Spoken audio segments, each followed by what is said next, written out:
ಎಲ್ರಿಗೂ ನಮಸ್ಕಾರ. ಎಲ್ಲರೂ ಹೇಗಿದ್ದೀರಾ? ಎಲ್ಲರೂ ರಾಯರ ಕೃಪೆಯಿಂದ ಚೆನ್ನಾಗಿದ್ದೀರಾ ಅಂತ ನಾನು ಭಾವಿಸ್ತೀನಿ. ರಾಯರು ನಿಮ್ಮೆಲ್ರಿಗೂ ಸುಖ, ಶಾಂತಿ, ನೆಮ್ಮದಿ, ಆಯುಸ್ಸು, ಆರೋಗ್ಯ, ಭಾಗ್ಯ ಕೊಟ್ಟು ಕಾಪಾಡಲಿ ಅಂತ ನಾನು ಕೇಳ್ಕೊತೀನಿ. ನಾನು ಇವತ್ತು ರಾಯರನ್ನ ಕೇಳ್ಕೊಳ್ಳೋದೇ ಇಷ್ಟು. ರಾಯರೇ, ನಿನ್ನ ವ್ರತ ನಿನ್ನ ಪೂಜೆ ಯಾರೆಲ್ಲ ಮಾಡ್ತಿದ್ದಾರೋ ಅವ್ರಿಗೆಲ್ರಿಗೂ ನಿನ್ನ ಅನುಗ್ರಹ ಆಗಬೇಕು, ನೀನು ಕರುಣೆ ತೋರಿಸ್ಬೇಕು. ಎಲ್ರಿಗೂ ಅಷ್ಟೇ ನೀನು ಅವ್ರ ಜೀವನಕ್ಕೆ ಒಂದು ದಾರಿ ಮಾಡಿಕೊಡ್ಬೇಕು ಭಗವಂತ.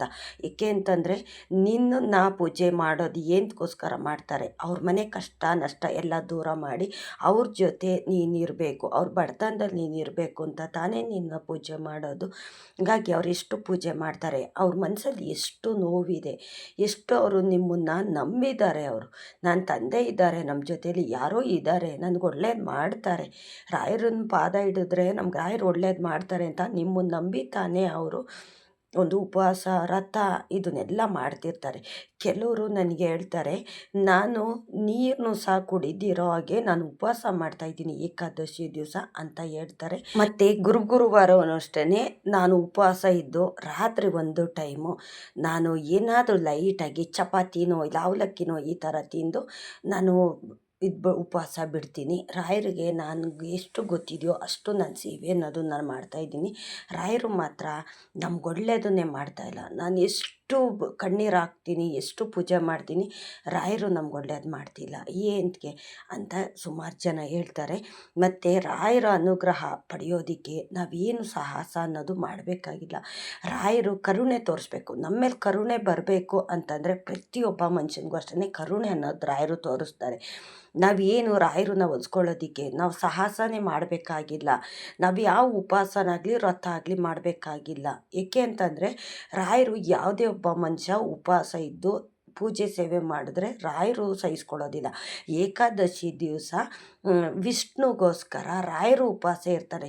ಶ್ರೀಹರಿ ವಿಷ್ಣುನ ಅವರು ಪೂಜೆ ಮಾಡ್ತಾರಲ್ವ, ಆರಾಧಿಸ್ತಿರ್ತಾರಲ್ವ, ಹಾಗಾಗಿ ಅವರು ರಾಯರು ಉಪವಾಸ ಇರೋವಂಥದ್ದು. ರಾಯರು ಉಪವಾಸ ಇರ್ತಾರಲ್ಲ ಅಂತಂದ್ಬಿಟ್ಟು ನಾವುಗಳು ಉಪವಾಸ ಇರೋವಂಥದ್ದು. ಏಕಾದಶಿ ದಿವಸ ಪ್ರತಿಯೊಬ್ಬ ಮನುಷ್ಯನೂ ಉಪವಾಸ ಇದ್ದು ಸೇವೆ ಪೂಜೆ ಮಾಡಿದ್ರೆ ತುಂಬ ಅನುಗ್ರಹ ಆಗುತ್ತೆ, ತುಂಬ ಒಳ್ಳೆಯದಾಗುತ್ತೆ ಅಂತ ಹೇಳ್ತಾರೆ.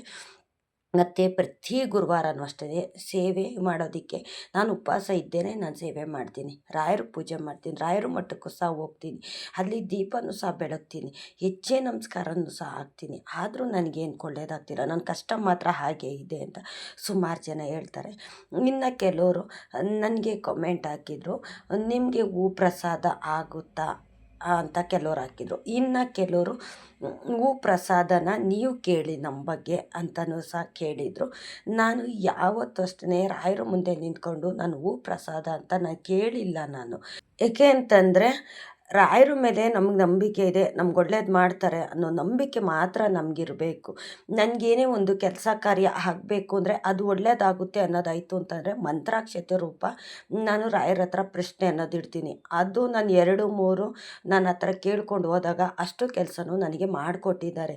ರಾಯರು ಅನುಗ್ರಹ ಇಲ್ಲ ಅಂದರೆ ಆ ಮಂತ್ರಾಕ್ಷತೆಯಲ್ಲೂ ಅಷ್ಟೇ ರಾಯರು ಅನುಗ್ರಹ ಮಾಡಿಲ್ಲ ಅಂದರೆ ಆ ಕೆಲಸ ಆಗೋದಿಲ್ಲ. ಅದನ್ನು ಸಹ ನಾನು ಪರೀಕ್ಷೆ ಮಾಡಿದ್ದೀನಿ. ಹಾಗಾಗಿ ನನಗೆ ಮಂತ್ರಾಕ್ಷತೆ ತೆಗೆಯೋದ್ರಿಂದ ತುಂಬ ನಂಬಿಕೆ ಇದೆ. ಹಾಗಾಗಿ ಮಂತ್ರಾಕ್ಷತೆ ಇದೆ. ನಾನು ನಿಮಗೆಲ್ರಿಗೂ ಹೇಳೋವಂಥದ್ದು, ಹೂ ಮಾತ್ರ ನಾನು ಯಾವತ್ತೂ ನಿಂತ್ಕೊಂಡು ನಾನು ಕೇಳಿಲ್ಲ ನಾನು. ಯಾಕಪ್ಪ ಅಂದರೆ ಪ್ರತಿದಿನವೂ ಅಷ್ಟೇ ನಾನು ರಾಯರಿಗೆ ಪೂಜೆ ಮಾಡಿದಾಗೆಲ್ಲ ಒಂದೊಂದು ಕಡೆ ಹೂ ಬಿದ್ದಿರುತ್ತೆ. ನಮ್ಮನೆ ರಾಯರ ಫೋಟೋ 2 ಇದೆಯಲ್ಲ, 2ರಲ್ಲೂ ಅಷ್ಟೇ ಯಾವ ಕಡೆಯಿಂದನಾದರೂ ಒಂದರಲ್ಲಿಂದನಾದರೂ ಹೂ ಅನ್ನೋದು ಬಿದ್ದಿರುತ್ತೆ. ಅದು ನನ್ನ ಎದುರುಗಡೆ ಜಾಸ್ತಿ ಬಿದ್ದಿರೋದಿಲ್ಲ. ಏಕೆ ಅಂತಂದರೆ ನಾನು ಪೂಜೆ ಮಾಡಿದ ನಂತರ ಇಲ್ಲ ಬೆಳಗ್ಗೆ ಪೂಜೆ ಮಾಡಿರ್ತೀನಿ, ಸಂಜೆ ಹೋಗಿ ನೋಡಿದಾಗ ಸಂಜೆ ಬಿದ್ದಿರುತ್ತೆ. ಅವಾಗ ನನಗೆ ಗೊತ್ತಾಗುತ್ತೆ ಈ ಕಡೆಯಿಂದನೇ, ಇಲ್ಲಿಂದ ಈ ಫೋಟೋದಿಂದನೇ ಹೂ ಬಿದ್ದಿದೆ ಅಂತ.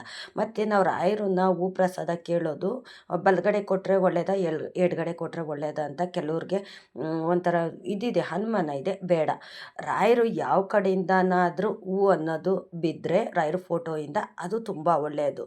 ನಾವು ಬೇರೆ ದೇವ್ರ ಹತ್ರ ಆ ಕಡೆ ಈ ಕಡೆ ಅಂತ ಕೇಳ್ತೀವಲ್ಲ, ಆ ಥರ ಅಲ್ಲ ರಾಯರಿಗೆ. ರಾಯರು ಫೋಟೋಯಿಂದ, ರಾಯರು ವಿಗ್ರಹದಿಂದ ಇಲ್ಲ ಬೃಂದಾವನದಿಂದ ಹೂ ಪ್ರಸಾದ ಬೀಳ್ತು ಅಂದರೆ ಅದು ಶುಭ ಸೂಚನೆ, ಅನುಮಾನ ಅನ್ನೋದು ಬೇಡ. ರಾಯರು ಹೂ ಪ್ರಸಾದ ಕೆಲವ್ರು ಹೇಳ್ತಾರೆ ರಾಯರು ಹೂ ಪ್ರಸಾದ ಕೊಡೋದಿಲ್ಲ, ಕೇಳಬಾರ್ದಾಗೆಲ್ಲ ಅಂತ.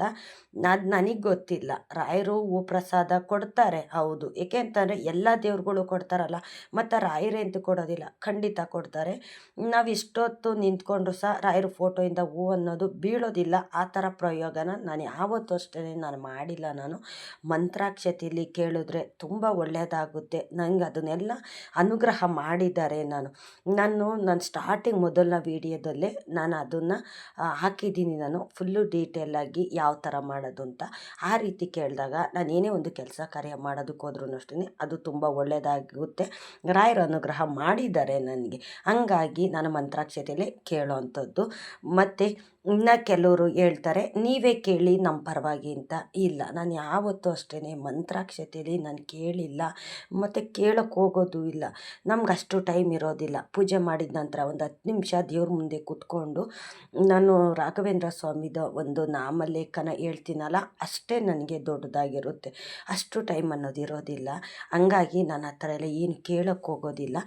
ನಿಮಗೆ ಫೋಟೋ ನಿಮ್ಮ ಮನೇಲಿ ಇತ್ತು ಅಂತಂದರೆ, ನಿಮ್ಗೇನಾದರೂ ಒಂದು ಕೆಲಸ ಕಾರ್ಯ ಆಗಬೇಕು ಅಂದರೆ ನೀವೇ ಕೇಳಿ, ಅದು ತುಂಬ ಒಳ್ಳೆಯದು. ಯಾಕೆಂದರೆ ನಿಮ್ಮ ಕಣ್ಣೆದುರುಗಡೆನೇ ನಿಮ್ಮ ಬಾಯಾರ ನಿಮ್ಮ ಮನಸ್ಪೂರ್ವಕವಾಗಿ ನೀವು ರಾಯರ ಮುಂದೆ ನಿಂತ್ಕೊಂಡು ಕೇಳಿದಾಗ ನಿಮಗೆ ರಾಯರು ಕೊಡೋವಂಥದ್ದು. ಬೇರೆಯವ್ರ ಬಗ್ಗೆ ನಾವು ಕೇಳೋದ್ರಿಂದ ಅದು ಸರಿ ಬರಲ್ಲ ಅಂತ ನಾನು ಅನ್ಕೋತೀನಿ. ಏಕೆ ಅಂತಂದರೆ ಈಗ ರಾಯರ ಫೋಟೋ ನಿಮ್ಮ ಮನೇಲಿ ಇರುತ್ತಲ್ಲ, ರಾಯರ ವಿಗ್ರಹ ಇರುತ್ತಲ್ಲ, ನೀವೇ ನಿಂತ್ಕೊಂಡು ಕೇಳಿದಾಗ ಆವಾಗ ನಿಮಗೆ ನಂಬಿಕೆ ಅನ್ನೋದು ಬರುತ್ತೆ.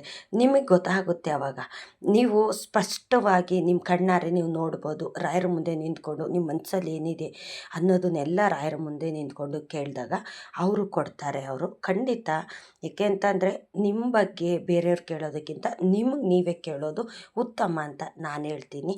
ಮತ್ತು ನಾನು ಇಷ್ಟು ದಿನ ಪೂಜೆ ಮಾಡ್ತಾಯಿದ್ದೀನಿ, ಸೇವೆ ಮಾಡ್ತಾಯಿದ್ದೀನಿ, ನನಗೇನು ಅನುಗ್ರಹ ಮಾಡ್ತಿಲ್ಲ ರಾಯರು ಅಂತ ನೀವು ಕೇಳ್ತೀರಾ.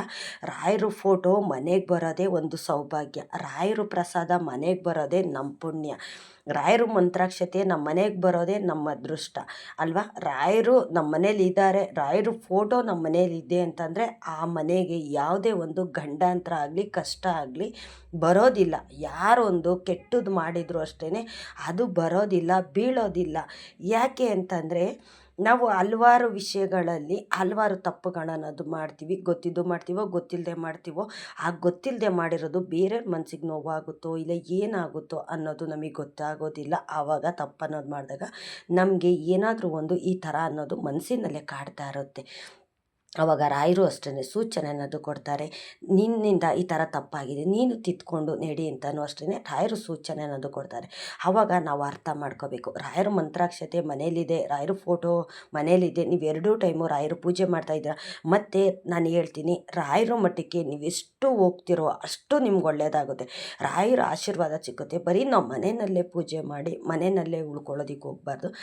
ತಿಂಗಳಲ್ಲಿ 1 ಸತಿ ಇಲ್ಲ 2 ಸತಿ ನಾದರೂ ಮಠಕ್ಕೆ ಹೋಗಿದ್ದು ಬನ್ನಿ.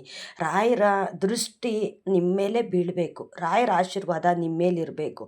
ಅವಾಗ ಯಾವ ಕಷ್ಟ ಆಗಲಿ ದೃಷ್ಟಿ ದೋಷ ಆಗಲಿ ನಿಮ್ಮ ಮೇಲೆ ಬೀಳೋದಿಲ್ಲ. ಏಕೆ ಅಂತಂದರೆ ಹಲ್ವಾರು ವಿಷಯಗಳಲ್ಲಿ ಈ ಥರ ಒಂದು ದೃಷ್ಟಿ ದೋಷ ಅನ್ನೋದು ಬೇರೆಯವರು ಹಾಕ್ತಾರೆ.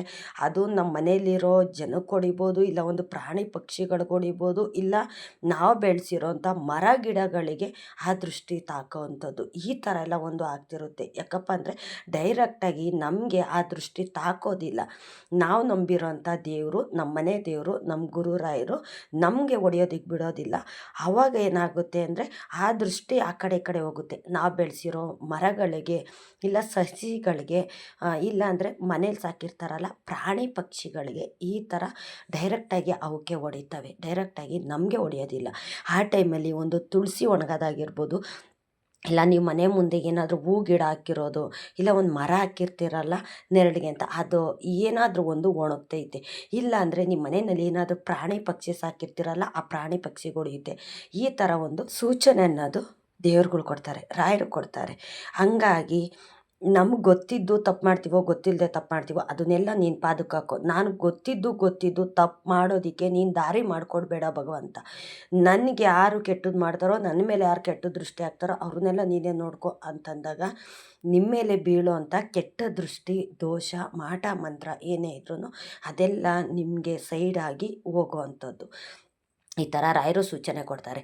ಯಾಕಪ್ಪ ಅಂತಂದರೆ, ನಿನ್ನೆ ಅಂದರೆ ರಾಯರ ಹುಟ್ಟಿದ ಹಬ್ಬದ ದಿವಸ ನಾನು ನಿನ್ನೆ ಬೆಳಗ್ಗೆ ಪೂಜೆ ಮಾಡಿ ರಾಯರ ಮಠಕ್ಕೂ ಸಹ ಹೋಗಿದ್ದು ಬಂದೆ.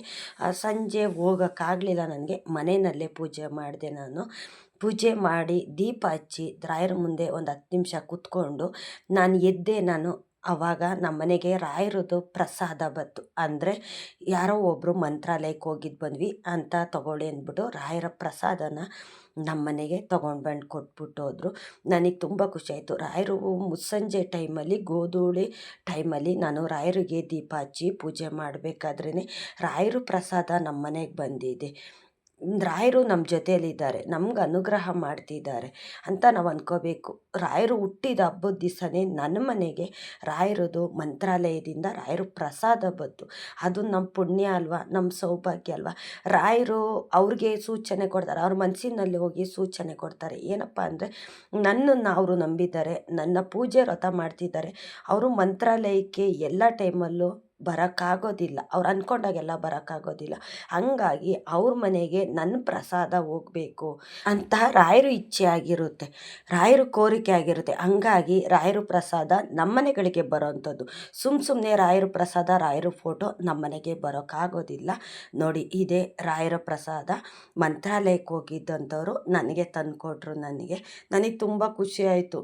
ನನಗೆ ಅದು ತಿನ್ನೋದಕ್ಕೂ ಸಹ ಮನಸ್ಸು ಬರಲಿಲ್ಲ. ನಮ್ಮ ಮನೆಯಲ್ಲೂ ಅಷ್ಟೇ ಯಾರೂ ತಿನ್ನಲಿಲ್ಲ. ಅದು ನೋಡ್ತಾ ಇರಬೇಕು, ಪ್ರತಿ ದಿವಸ ಅಷ್ಟೇ ಅದು ನೋಡ್ತಾ ಇರಬೇಕು, ಮುಟ್ಟಿ ಸ್ಪರ್ಶ ಮಾಡಬೇಕು, ಕಣ್ಣು ತುಂಬ ಮುಕ್ಕೋಬೇಕು ಅಂತ ನನಗೆ ತುಂಬ ಆಸೆ ಆಯಿತು ನನಗೆ. ಹಾಗಾಗಿ ರಾಯರ ಪ್ರಸಾದ ಮಂತ್ರಾಲಯಕ್ಕೆ ಹೋಗಿದ್ದಂಥವ್ರು ನನಗೆ ತಂದುಕೊಟ್ಟಿದ್ದಂಥದ್ದು. ಅದು ರಾಯರು ಹುಟ್ಟಿ ಹಬ್ಬದ ದಿವಸನೇ. ಮತ್ತು ಸಂಜೆ ಗೋಧೂಳಿ ಟೈಮಲ್ಲಿ, ಮುಸ್ಸಂಜೆ ಟೈಮಲ್ಲಿ ಪೂಜೆ ಮಾಡಬೇಕಾದ್ರೆ, ಪೂಜೆ ಮಾಡಿ ಎದ್ದಿದ ನಂತರನೇ ಅವರು ನನಗೆ ಈ ಪ್ರಸಾದನ ಮನೆ ಒಳಗಡೆ ಬಂದು ತಂದುಕೊಟ್ರು. ರಾಯರು ಇದ್ದಾರಲ್ವ, ನಾವು ರಾಯರು ನಂಬಿದ್ದೀವಿ ಅಂದರೆ ರಾಯರು ಯಾವ ರೀತಿಲಾದರೂ ನಮ್ಮ ಮನೆಗೆ ಬರೋದಕ್ಕೆ ಅವರು ಪ್ರಯತ್ನ ಪಡ್ತಾರೆ. ನಮ್ಮ ಮನೆಗಳಲ್ಲಿ ಕಷ್ಟ ಇದೆ ಅಂತಂದರೆ ನಮ್ಮ ಮನೆಗೆ ಬರೋದಕ್ಕೆ ರಾಯರು ಹಲವಾರು ರೂಪದಲ್ಲಿ ನಮ್ಮ ಮನೆಗೆ ಬರ್ತಾರೆ ರಾಯರು. ನಾವಿಷ್ಟನ್ನು ಅರ್ಥ ಮಾಡ್ಕೋಬೇಕು. ರಾಯರು ಪ್ರಸಾದ ನೋಡಿದ್ರೆ ಸಾಕು, ರಾಯರು ಮಂತ್ರಾಕ್ಷತೆ, ರಾಯರು ಫೋಟೋ, ರಾಯರು ಮಠದಲ್ಲಿರೋ ಬೃಂದಾವನ ನೋಡಿದ್ರೆ ಸಾಕು, ನನ್ನ ಕಣ್ಣಲ್ಲಿ ನೀರು ತುಂಬಿ ಬರುತ್ತೆ. ನನ್ನ ಪುಣ್ಯನೋ ಏನೋ ಗೊತ್ತಿಲ್ಲ, ನಿನ್ನ ನೋಡೋ ಸೌಭಾಗ್ಯ ನನಗೆ ಕೊಟ್ಟಿದ್ಯಾ, ನಿನ್ನ ಮಠಕ್ಕೆ ಬರೋ ಸೌಭಾಗ್ಯ ನನಗೆ ಕೊಟ್ಟಿದ್ಯಾ, ಅನುಗ್ರಹ ಮಾಡಿದ್ಯಾ, ನಿನ್ನನ್ನು ಮನೇಲಿಟ್ಕೊಂಡು ಪೂಜೆ ಮಾಡಬೇಕು ಅನ್ನೋ ಅನುಗ್ರಹ ನನಗೆ ಕೊಟ್ಟಿದ್ಯಾ. ಎಲ್ರಿಗೂ ರಾಯರು ಪೂಜೆ ಮಾಡಬೇಕು ಅನ್ನೋ ಇಚ್ಛೆ ಇರೋದಿಲ್ಲ, ಮನಸ್ಸಾಗೋದಿಲ್ಲ. ನನ್ನ ಮೇಲೆ ಕೃಪೆ ತೋರಿ ನನ್ನ ಮನೆಗೆ ನೀನು ಪ್ರತಿದಿನ ಒಂದೊಂದು ರೂಪದಲ್ಲಿ ನನ್ನ ಮನೆಗೆ ಬರ್ತಾ ಇದೆಯಾ. ನನಗೆ ಪ್ರತಿದಿನ ಒಂದೊಂದು ಥರ ಅನುಗ್ರಹನೂ ನೀನು ನನ್ಗೆ ಮಾಡ್ತಾ ಇದೆಯಾ. ನೀನು ಅಷ್ಟು ಕೊಟ್ಟಿಲ್ಲ ಅಂದರು, ನನಗಿಷ್ಟ ಆದರೂ, ಮನಸ್ಸಿಗೆ ಸಮಾಧಾನ ಆಗೋಷ್ಟಾದರೂ ನನಗೆ ಜೀವನ ರೂಪಿಸ್ಕೊಟ್ಟಿದ್ಯಲ್ಲ, ಸಾಕು ಭಗವಂತ. ನಾನಿಷ್ಟನ್ನೇ ಕೇಳ್ಕೊಳ್ಳೋದು, ರಾಯರು ಪೂಜೆ ಯಾರೆಲ್ಲ ಮಾಡ್ತಿದ್ದಾರೋ ಅವ್ರಿಗೆಲ್ರಿಗೂ ನೀನು ಇದೇ ಥರ ಅನುಗ್ರಹ ಮಾಡಬೇಕು ಅಂತ ನಾನು ಕೇಳ್ಕೊಳ್ಳೋದು. ನೀನು ಅವ್ರು ಎಷ್ಟು ಕೇಳ್ತಾರೋ ಅಷ್ಟನ್ನು ಕೊಡು ಅಂತ ನಾನು ಕೇಳೋದಿಲ್ಲ, ಅವರು ಸಹ ಕೇಳೋದಿಲ್ಲ. ಅವರು ಸೇವೆ ಮಾಡ್ತಾರಲ್ಲ, ಅವ್ರು ಏನು ಬೇಡಿಕೆ ನಿನ್ನ ಮುಂದೆ ಇಟ್ಟಿದ್ದಾರೋ ಅದರಲ್ಲಿ ಒಂದು 50 ಭಾಗದಷ್ಟು, ಒಂದು 60 ಭಾಗದಷ್ಟು ಅವ್ರ ಜೀವನ ರೂಪಿಸು, ಅವ್ರಿಗೆ ಒಳ್ಳೇದು ಮಾಡು ಭಗವಂತ. ಇದು ನನ್ನ ಕೋರಿಕೆ ಆಗಿದೆ.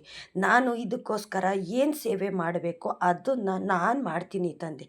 ನಿನ್ನ ಮಠಕ್ಕೆ ನಾನು ಅಕ್ಕಿನ ತೊಗೊಂಡು ಬಂದು ನಿನ್ನ ಮಠಕ್ಕೆ ಕೊಡ್ತೀನಿ, ನನ್ನ ಜನಗಳಿಗೋಸ್ಕರ, ನನ್ನ ಜನಕ್ಕೆ ಒಳ್ಳೇದಾಗಬೇಕು. ಅವರು ಹೇಳೋದು ನಮ್ಮ ಕೈಲಿ ಕೇಳೋಕ್ಕಾಗೋದಿಲ್ಲ. ಈಗ ನಮಗೆ ಕಷ್ಟ ಬಂದಿದೆ ಅಂತಂದರೆ ಕಷ್ಟ ತಡ್ಕೊಳಕ್ಕಾಗೋದಿಲ್ಲ, ತುಂಬ ನೋವಾಗುತ್ತೆ. ಒಂದು ದಿವಸ 2 ದಿವಸ ಆದರೆ ನೋವು ಅನುಭವಿಸ್ಬೋದು, ಪ್ರತಿದಿನ ನೋವು ಅನುಭವಿಸೋಕ್ಕೆ ಯಾರ ಕೈಲೂ ಆಗೋದಿಲ್ಲ. ಆದರೆ ಅವರು ಅಷ್ಟು ವರ್ಷದಿಂದನೂ ರಾಯರು ಪೂಜೆ ಮಾಡ್ತಾಯಿದ್ದೀನಿ, ನನಗೆ ಒಳ್ಳೇದು ಮಾಡ್ತಿಲ್ಲ, ನನ್ನ ಮನೆ ಕಷ್ಟ ತುಂಬಾ ಇದೆ, ಮತ್ತು ಬೇರೆಯವ್ರಿಗೆ ದುಡ್ಡು ಇಸ್ಕೊಟ್ಟಿದ್ದೀನಿ, ಆ ದುಡ್ಡು ಸಹ ನನಗೆ ಕೊಡ್ತಾಯಿಲ್ಲ. ನಾನು ಸಾಲು ಸುಳಿಗೆ ಸಿಕ್ಕಾಕೊಂಡ್ಬಿಟ್ಟಿದ್ದೀನಿ. ಆ ಸುಳಿಯಿಂದ ಈಚೆಗೆ ಬರೋಕ್ಕೆ ನನಗೆ ಆಗ್ತಿಲ್ಲ. ನನಗೆ ಸಂಸಾರ ಸಾಗಿಸೋಕ್ಕಾಗ್ತಿಲ್ಲ. ನನಗೆ ನನ್ನ ಸೊತ್ತು ಬೇರೆ ತಿಂತಿದ್ದಾರೆ, ಅದನ್ನು ನೋಡ್ಕೊಂಡಿರೋಕ್ಕಾಗ್ತಿಲ್ಲ ನನಗೆ ಅಂತ ಸುಮಾರು ಜನ ಹೇಳ್ತಾರಲ್ಲ, ಅದನ್ನೆಲ್ಲ ಕೇಳಿದ್ರೆ ನನ್ನ ಕಣ್ಣಲ್ಲಿ ನೀರು ಬರುತ್ತೆ ಭಗವಂತ. ಏಕೆ ಅಂತಂದರೆ ಮನುಷ್ಯರು ನೋವು ಮನುಷ್ಯರಿಗಲ್ವ ಅರ್ಥ ಆಗೋದು, ನಾವು ಹೇಳೋದು ನಿಮ್ಗೆ ಅರ್ಥ ಆಗುತ್ತೆ, ನಮ್ಮ ಕಣ್ಣೀರು ನಿಮ್ಗೆ ಅರ್ಥ ಆಗುತ್ತೆ. ಹಂಗಾಗಿ ಅವ್ರಿಗೇನು ನೋವಿದೆಯೋ ಕಷ್ಟ ಇದೆಯೋ ಅದಕ್ಕೆಲ್ಲ ನೀನು ಅನುಗ್ರಹ ಮಾಡಬೇಕು ಭಗವಂತ. ಇದಕ್ಕೆ ನಾನು ಸೇವೆ ಅನ್ನೋದನ್ನು ನಾನು ಮಾಡ್ತೀನಿ. ನಿನ್ನ ಮಟ್ಟಕ್ಕೆ ಬಂದು ದೀಪ ಬೆಳಗಬೇಕಾ, ಹೆಜ್ಜೆ ನಮಸ್ಕಾರ ಹಾಕ್ಬೇಕಾ, ನನ್ನ ಜನಗಳಿಗೋಸ್ಕರ ನಾನು ಮಾಡ್ತೀನಿ. ಮತ್ತು ನಿನ್ನ ಮಠಕ್ಕೆ ಅನ್ನಪ್ರಸಾದಕ್ಕೋಸ್ಕರ ಅಕ್ಕಿ ಬೆಲ್ಲನ ತಗೊಂಡು ಬಂದು ನಾನು ಕೊಡ್ತೀನಿ ತಂದೆ. ನನ್ನ ಜನಕ್ಕೆ ಒಳ್ಳೇದಾಗಬೇಕು, ಎಲ್ರಿಗೂ ಒಳ್ಳೇದಾಗಬೇಕು. ಏಕೆಂತಂದರೆ ಒಂದು ಕಾಲದಲ್ಲಿ ನನಗೆ ಕಷ್ಟ ಇದ್ದಾಗ ನಾನು ಪ್ರತಿಯೊಬ್ಬರ ಕೈಲೂ ಹೇಳ್ಕೊಂಡಿದ್ದಂಥದ್ದು. ಪ್ರತಿಯೊಂದು ಮರ ಗಿಡಗಳ ಕೈಲೂ ಹೇಳ್ಕೊಂಡಿದ್ದೀನಿ. ಪ್ರತಿಯೊಂದು ಕಲ್ಲಿಗೂ ಸಹ ನಾನು ಕಷ್ಟ ಹೇಳಿದ್ದೀನಿ. ನಾನು ಪ್ರತಿಯೊಂದು ದೇವ್ರ ಮುಂದೆ ನಿಂತ್ಕೊಂಡು ನಾನು ಕಷ್ಟ ಹೇಳಿದ್ದೀನಿ. ಆವಾಗ ನನ್ನ ಕಷ್ಟ ಕೇಳೋಕ್ಕಾಗಲಿ ಯಾವ ಜನ ಬರಲಿಲ್ಲ. ದೇವ್ರುಗಳು ನನಗೆ ಅನುಗ್ರಹ ಮಾಡಿದ್ರು. ಆ ಕಷ್ಟ ಎಲ್ಲ ನೆನೆಸ್ಕೊಂಡಾಗ ಬೇರೆಯವ್ರ ಕಷ್ಟ ನನ್ನ ಹತ್ರ ಹೇಳಿದಾಗ ನನಗೆ ಆ ಕಷ್ಟ ನೆನಪಾಗ್ಬಿಡುತ್ತೆ ತಂದೆ. ಹಂಗಾಗಿ ಕಷ್ಟ ತಡ್ಕೊಳಕ್ಕಾಗೋದಿಲ್ಲ. ಸುಖನ ನಾವು ಹೇಗೆ ಬೇಕಾದರೂ ತಡ್ಕೊಬೋದು, ಕಷ್ಟ ತಡ್ಕೊಳಕ್ಕಾಗೋದಿಲ್ಲ. ಎಲ್ರಿಗೂ ನೀನು ಅನುಗ್ರಹ ಮಾಡಬೇಕು, ಎಲ್ರ ಜೊತೆನೂ ನೀನು ಇರಬೇಕು.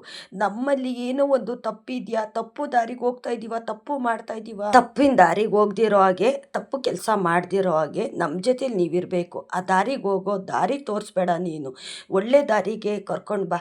ನೀನು ಹೇಗೆ ಸತ್ಯ ಧರ್ಮನ ಕಾಪಾಡಿಕೊಂಡು ಬಂದಿಯೋ ಅದೇ ರೀತಿ ನಮ್ಮನ್ನು ಸಹ ಸತ್ಯ ಧರ್ಮ ದಾರಿಗೆ ನಮ್ಮನ್ನು ಕರ್ಕೊಂಡು ಹೋಗು ಭಗವಂತ. ಬೇರೆಯವ್ರಿಗೆ ಕೆಟ್ಟದ್ದು ಮಾಡೋ ಮನ್ಸು ಕೊಡಬೇಡ, ಬೇರೆಯವ್ರ ಸೊತ್ತು ತಿನ್ನೋ ಬುದ್ಧಿ ಕೊಡಬೇಡ. ನಮ್ಗೆ ಯಾರು ಕೆಟ್ಟದ್ದು ಮಾಡ್ತಾರೋ ಅವರು ನೀವೇ ನೋಡ್ಕೋಬೇಕು. ಅವ್ರನ್ನ ತಿದ್ದಿ ಒಳ್ಳೆ ದಾರಿಗೆ ನೀನು ತಗೊಂಡು ಬರಬೇಕು. ಯಾರಿಂದನೂ ನಮಗೆ ಕೆಟ್ಟದಾಗಬಾರ್ದು, ನಮ್ಮಿಂದನೂ ಯಾರಿಗೂ ಕೆಟ್ಟದಾಗಬಾರ್ದು. ಇಷ್ಟನ್ನೇ ತಂದೆ ನಾವು ಕೇಳ್ಕೊಳ್ಳೋದು. ರಾಯರನ್ನ ನೀವು ಯಾರೆಲ್ಲ ಪೂಜೆ ಮಾಡ್ತಾ ಇದ್ದೀರಾ ಅವ್ರಿಗೆಲ್ಲ ರಾಯರ ಅನುಗ್ರಹ ಇದ್ದೇ ಇರುತ್ತೆ. ಕೈದು ನೋಡಿ, ಇವತ್ತಲ್ಲ ನಾಳೆ ಒಳ್ಳೇದು ಮಾಡೇ ಮಾಡ್ತಾರೆ. ರಾಯರು ಯಾರಿಗೂ ಅಷ್ಟೇ ಸತಾಯಿಸೋದಿಲ್ಲ. ಪ್ರತಿದಿನ ಮಾಡೋಂಥ ನೀವು ಪೂಜೆಯಲ್ಲಿ ರಾಯರು ಇರ್ತಾರೆ, ನಿಮ್ಮ ಜೊತೇಲಿ ಇರ್ತಾರೆ, ನಿಮ್ಮ ಕಷ್ಟ ಎಲ್ಲ ದೂರ ಮಾಡ್ತಿರ್ತಾರೆ. ನೀವಿಷ್ಟನ್ನು ಅರ್ಥ ಮಾಡ್ಕೊಳ್ಳಿ. ರಾಯರ ಮೇಲೆ ನಂಬಿಕೆನ ಕಳ್ಕೊಳ್ಳೋದಕ್ಕೆ ಹೋಗಬೇಡಿ. ಇಷ್ಟೊತ್ತು ನನ್ನ ವಿಡಿಯೋ ನೋಡಿದ್ದಕ್ಕಾಗಿ ತುಂಬ ಹೃದಯದ ಧನ್ಯವಾದಗಳು. ರಾಯರು ನಿಮ್ಮೆಲ್ರಿಗೂ ಸುಖ, ಶಾಂತಿ, ನೆಮ್ಮದಿ, ಆಯುಸ್ಸು, ಆರೋಗ್ಯ, ಭಾಗ್ಯ ಕೊಟ್ಟು ನಿಮ್ಮ ಇಷ್ಟಾರ್ಥಗಳೆಲ್ಲ ಈಡೇರಲಿ ಅಂತ ನಾನು ಕೇಳ್ಕೊತೀನಿ.